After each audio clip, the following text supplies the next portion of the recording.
മഹാഭാരത യുദ്ധം കഴിഞ്ഞു. ദ്രോണാചാര്യരുടെ മകൻ അശ്വത്ഥാമാവ് മാത്രം തോറ്റവനുമല്ല ജയിച്ചവനുമല്ല. രാത്രിയുടെ മറവിൽ ഉറങ്ങിക്കിടന്ന പാണ്ഡവപുത്രന്മാരെ ദ്രൗപദിയുടെ കൺമുന്നിൽ വെച്ച് അശ്വത്ഥാമാവ് കൊലപ്പെടുത്തി. ഇത് വലിയൊരു പാപമായിരുന്നു. യുദ്ധം കഴിഞ്ഞിട്ടും അഭിമന്യുവിന്റെയും ഉത്തരിയുടെയും ഗർഭസ്ഥ ശിശുവായ പരീക്ഷത്തിന് നേരെ അശ്വത്ഥാമാവ് ബ്രഹ്മാസ്ത്രം പ്രയോഗിച്ചു. ഇത് യുദ്ധ നിയമങ്ങൾക്കെതിരായ വലിയ ക്രൂരതയായിരുന്നു. ഈ പാപങ്ങൾക്ക് ഭഗവാൻ ശ്രീകൃഷ്ണൻ അശ്വത്ഥാമാവിനെ ശപിച്ചു. നീ ആയിരക്കണക്കിന് വർഷങ്ങൾ ജീവിക്കും. ഓരോ നിമിഷവും നീ വേദനിക്കും. നിന്റെ മുറിവുകൾ ഒരിക്കലും ഉണങ്ങില്ല. നീ മരിക്കുകയുമില്ല, ജീവിക്കുകയുമില്ല. അശ്വത്ഥാമാവിന്റെ നെറ്റിയിൽ ശക്തിയുടെ ഉറവിടമായ ഒരു രത്നം ഉണ്ടായിരുന്നു. ശ്രീകൃഷ്ണൻ ആ രത്നം ഊരിയെടുത്തു. രത്നം നഷ്ടപ്പെട്ടതോടെ അശ്വത്ഥാമാവിന്റെ ശരീരം മുറിവുകളാൽ നിറഞ്ഞു. സ്നേഹവും കരുണയും മനസ്സമാധാനവും ഇല്ലാതെ അദ്ദേഹം എന്നേക്കുമായി ഭൂമിയിൽ അലയാൻ വിധിക്കപ്പെട്ടു.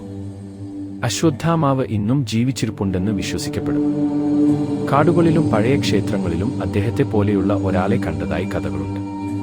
ഇത് സത്യമാണോ വെറും കഥയാണോ? ചില രഹസ്യങ്ങൾ മഹാഭാരതത്തിന്റെ താളുകളിൽ എന്നേക്കുമായി ഒളിഞ്ഞിരിക്കേണ്ടതായിരിക്കെ. ഓം നമോ ഭഗവതേ വാസുദേവായ.